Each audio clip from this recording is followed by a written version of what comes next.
Hey everyone, welcome to Judging for the Win. I'm Dave, and this is my daily ruling. Today's question was suggested by a viewer, who also tells me that this question belongs to the True Stories collection. Amy's grizzly bears dies while she controls Stalking Vengeance and Uncivil Unrest. Given that the bear had a +1/+1 counter on it when it died, how much damage does Amy get to deal? So this question brings up an interesting issue with how Stalking Vengeance works that doesn't get a lot of publicity normally. To see what that issue is, let's closely read the Stalking Vengeance. The ability says whenever another creature you control dies, it deals damage equal to its power. It deals damage. That creature deals damage. Not Stalking Vengeance, not even the creature card that's in your graveyard. The game has the creature that was just on the battlefield deal this damage. Now, if you're wondering how the game can do that, the answer is this rule right here. This isn't a super crazy situation, to be perfectly frank. This is how Mog Fanatic deals damage with its ability, for example, and there are plenty of other cards that take advantage of this too. If you've been a fan of the channel for a while, then you probably already know that if you kill a Prodigal Sorcerer in response to its ability, the damage still happens. This rule is also why that works. So we've established that the Stalking Vengeance ability has the creature that died deal damage, and this works even though that creature has already died by the time the damage is going to happen. Now, I want to draw attention to another important point about how this ability works. If the game needs information about any specific object to apply an effect, and the object in question isn't in the zone that it's supposed to be in, then the game uses that object's last known information.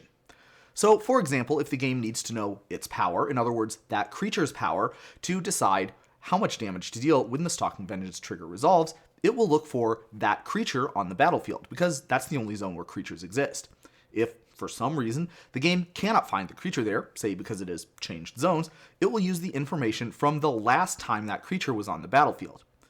If the creature's power is changed, say because there was an anthem or an equipment or a +1/+1 counter that was buffing that creature's power while it was on the battlefield, then the game only cares about what that creature's power was as it last existed on the battlefield, not what the creature card's power is in your graveyard. But wait, we're not done yet. When the game is trying to decide whether Uncivil Unrest applies to this damage event, it will again need some information about a specific object. In this case, it needs to know whether that grizzly bears that's dealing damage had a +1/+1 counter on it. Just like before, the game will not see the grizzly bears on the battlefield, so that means it will check the last time that bear existed on the battlefield.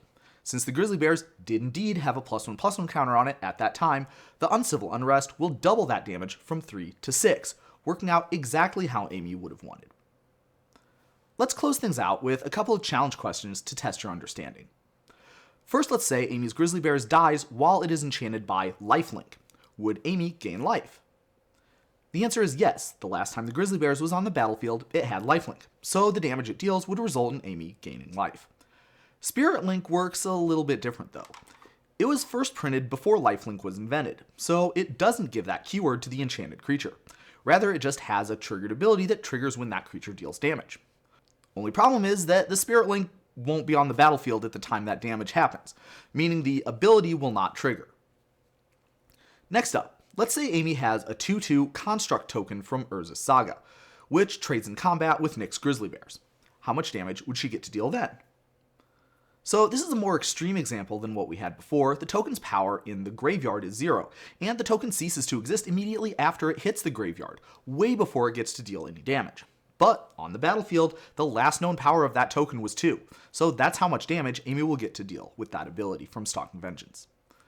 Finally, let's say Amy has a normal 2/2 grizzly bears and Nyx casts a last gasp against it. How much damage would Amy get then? Of course, this works exactly the same as the previous examples. The game has to look at how the grizzly bears last existed on the battlefield to see how much damage it will deal. The complication here is that the last gasp also affects the grizzly bear's power. Thus, in this case, the last known information about the grizzly bear's power is -1.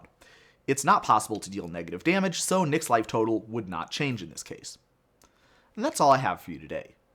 How did you do? Join me again next time for another daily ruling. Until then, I hope you have a great day.